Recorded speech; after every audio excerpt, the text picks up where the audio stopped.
What is going on, everybody? Hopefully you guys are enjoying your week. It is Thursday today. No, Wednesday. It's Wednesday.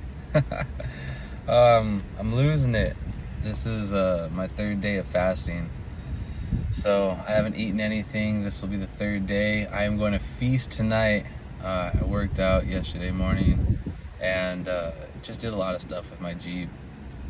So yeah, by the end of the night, I think it was like 6, I crashed out. I was super tired, but just wanted to make a video today. Been listening to a lot of stuff online and reading my Bible and just kind of going back and forth with a few things. Yesterday was supposed to be my call with my daughter. Still no call. We're a month and 3 weeks in since I haven't talked to my daughter. I think it's been a long time, and it's kind of weighing heavy on my heart. I just want to talk to my little princess and see her. Right now I just want to hold her, and really that's kind of it. I want to hold my little princess, but I'm holding strong. I'm holding strong because this will pass. A month is really not that long.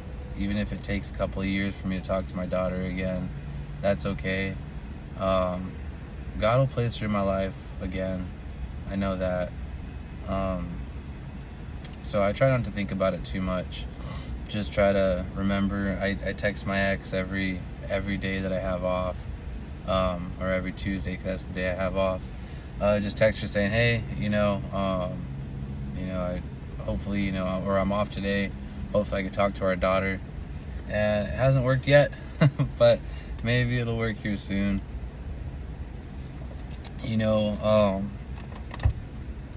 It's rough because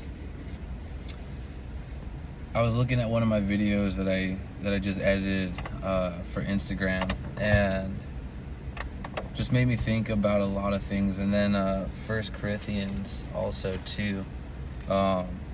Let's see if I can find Corinthians. But I was editing a video, and that's the accents at the end. And I looked at it, and I've done a lot of cool things in life. Is that Colossians? Yeah, it's Colossians, not Corinthians.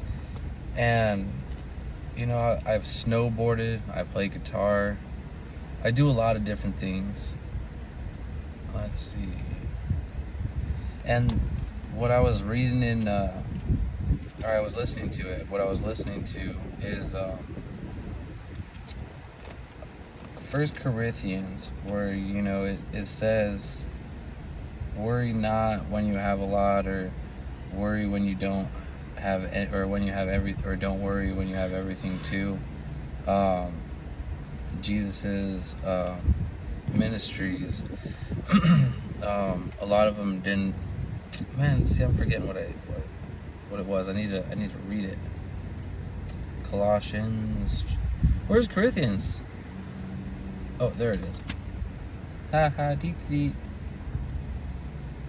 1 Corinthians.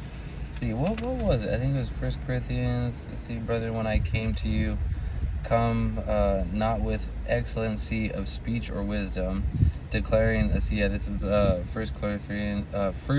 Corinthians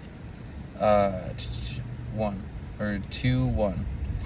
Let's see, and I, brethren, when I come to you, come not with excellency of speech or wisdom, declaring unto you the testimony of God.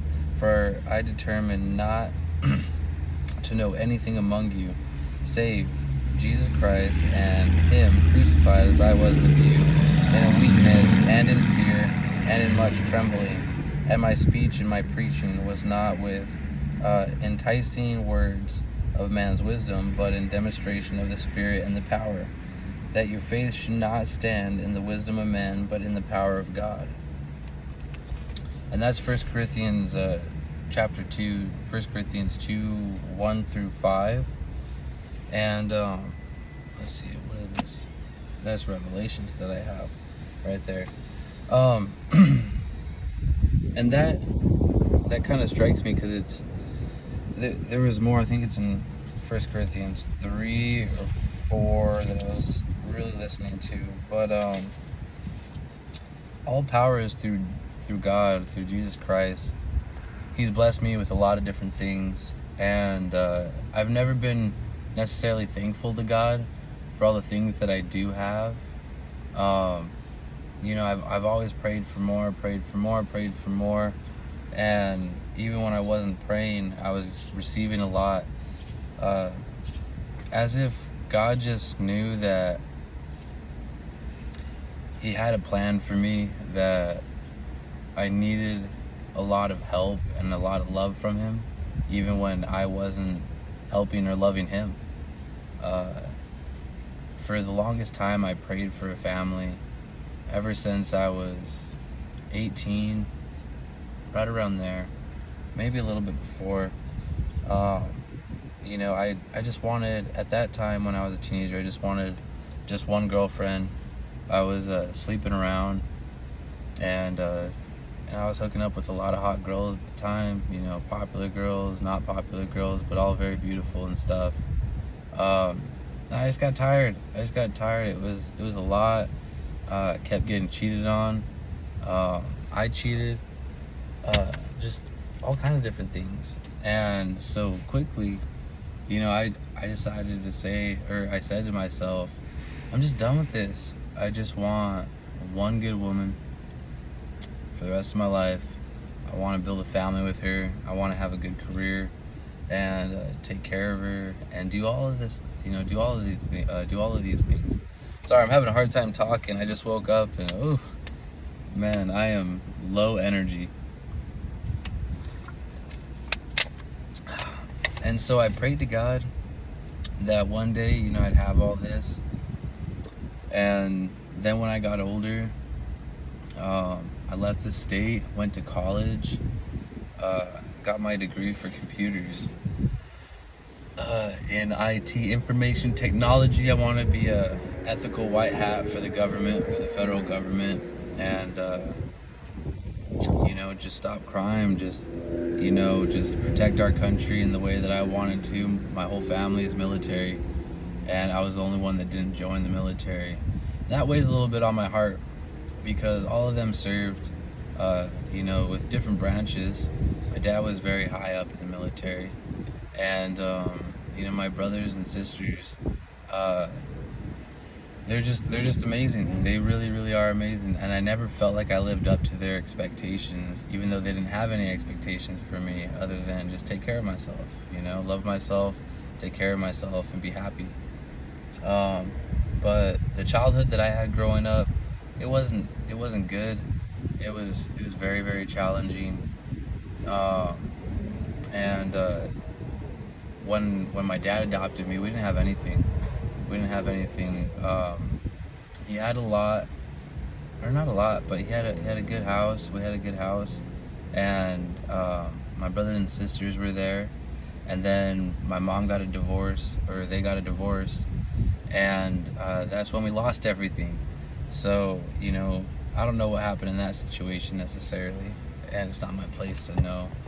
My dad let me know about a few things though, and I just remember we went to an apartment. It was very expensive, and that made us, because everything was expensive back then, especially with how much my dad was paying out. And we had an apartment. We couldn't really afford much food.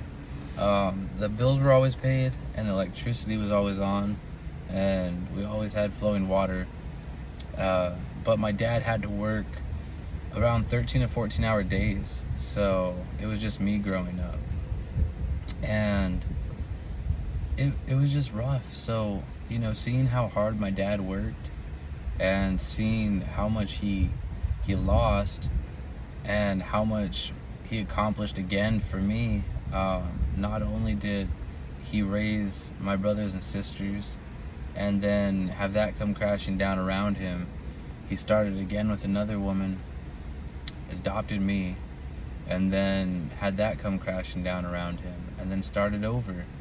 And he gave me such a beautiful life. We struggled for a very long time, and then my dad got a position that allowed him to really provide for me, and then his retirement, So it was a blessing. And that kind of leads me into what I'm thinking for myself is, I catapulted my life very quickly to where I had nothing. I lived off of like $50 a week, if that. I think it was like $50 every 2 weeks. No, it was like $50 a week when I was going to college, and when I was out of state. At that point, my dad had enough of me, and so I got kicked out. I was, if I wanted to be a man, I could be a man. And none of my family trusted me at that point or anything. So I lived on my own and didn't really have much food, but I was going to college and I was doing really good, acing all my homework. I was really studious, kind of. I just picked things up naturally, so I didn't really have to study too much. I just go to class, learn the information, do it, and then boom, I know it.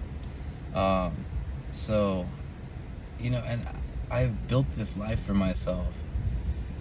Right now, I'm even on a parking garage just looking at the city that I live in. Granted, I've never really been a city guy, but just where I live is just very beautiful. It's very expensive. And it costs a lot to maintain. Brings a different type of struggle, that's for sure. But I prayed for a family. I prayed for a daughter. I prayed for a beautiful woman that I could love for the rest of my life. I prayed for a great career. I prayed for this truck that I'm in. I love my Gladiator. And none of this was through me. Yeah, I did the actions, but none of this was through me, because there's been so many nights that, I've gone to bed alone, just wondering what I'm doing wrong. Why, every woman that I date, there's just always some type of problem. I stopped cheating when I was an early teen or a late teen, and I thought that was probably just the issue. I was like, all right, well, this and that. And there was a couple other things. God opened my eyes to a lot of different things, and now that I'm where I am, I'm just so thankful. Even though I don't have custody of my daughter, even though I don't talk to my daughter right now, I will eventually. I know that I'm gonna meet my daughter eventually. I'm hoping that it's gonna be this December. I was looking forward to that all year actually, and saving up for that. But this is okay. It's okay. The fact that I have God in my life now doesn't make my problems less. It doesn't make my problems more. My problems are my problems. If it's about bills, if it's about relationships, if it's about a lot of stuff, a lot of it is just easy to handle, because things change, the world changes. There's nothing that I can do to control anything. There's a lot of spiritual stuff going on in the world, and I've always believed that we were in the end of times. So the revelations of Jesus Christ, I believe, are completely true. We're about to start seeing a whole lot of craziness go on, even more so than what we have. And this is what I've worried about with my ex for the last 3 years, is there's something naturally that I was preparing for since I was about 23 years old. And then I got with my ex. I was so happy. She was very sexual. Like, we did it like bunnies. And I just was thanking God, like, I was so attracted to a woman, and just nothing else mattered other than what she wanted. Nothing mattered. Not me, not the things that I want, not my career, not anything. Not that I was putting that aside, but just her. I was just so thankful. I said, thank you, God. She wasn't like the supermodel that I'm used to dating and whatnot, or the super good looking women that I'm used to dating. For me, she was perfect in my eyes, though, and that's all that mattered. Yeah, she was different than I am, and I really enjoyed the way of life that she lives. Granted, now it's similar the way that I live, but it's different. With her practices, that's what I see, or that's what I see now. That seduced me. It was her religious practices, and that's what trapped me. I thought it was a gift from God, but it was just a test. It might have been a gift from God. I don't know. I try not to think about that too much, but He blessed me with that situation, and beyond reasonable doubt, I know that God put me in that situation to have a beautiful little daughter with her for some reason. I think that it was, and this is just me guessing, I think it was just to make me grow up, make me mature and settle down before I got too lost. And I'm super grateful for that, because at this point that I am now, I have a beautiful woman. I have someone who supports me through everything. And she came to me when I wasn't expecting it. I was praying. I actually took time to pray every single night just to bless me with a Christian woman. I didn't care about anything other than, bless me with a Christian woman of faith, of similar faith. And He did. He did. He was like, all right, I think you're ready. And He gave me a beautiful woman, a very, very beautiful woman that makes me think, am I even worthy? Am I even worthy yet? And I know in my heart that I am, but at the same time, my thought process gets to me and says, this is a big commitment, finally, I get another chance, not to just worry about myself, but to actually have a nice, solid future going forward with a beautiful woman that is amazing in and out, and to lead our family. There's a lot of things that I do and keeps me busy, keeps me active, keeps me motivated, but part of me sometimes just worries if I'm gonna fail. A little tiny part. And through God and seeing all the stuff that He's blessed me with is just amazing, and it's miraculous. I was given another breath today. I have work today. I have my fitness. I have so much stuff. I have an amazing truck that's very expensive. Sometimes God bless you. He's like, man, you really want that? You really want that? Okay. All right. Enjoy the gas. But it's okay. It's okay. I have a beautiful little daughter. I have a relationship with my parents. I have a relationship with my brothers and sisters. It's not the greatest, but granted, that kind of that falls on me, because, if I want it to be stronger, I need to put the effort in. There's no excuse other than I do a lot, and then it gets late at night, and I don't want to disturb people, and this and that. So, and then I have a great relationship with a couple of my friends that I lost contact with. That I care about.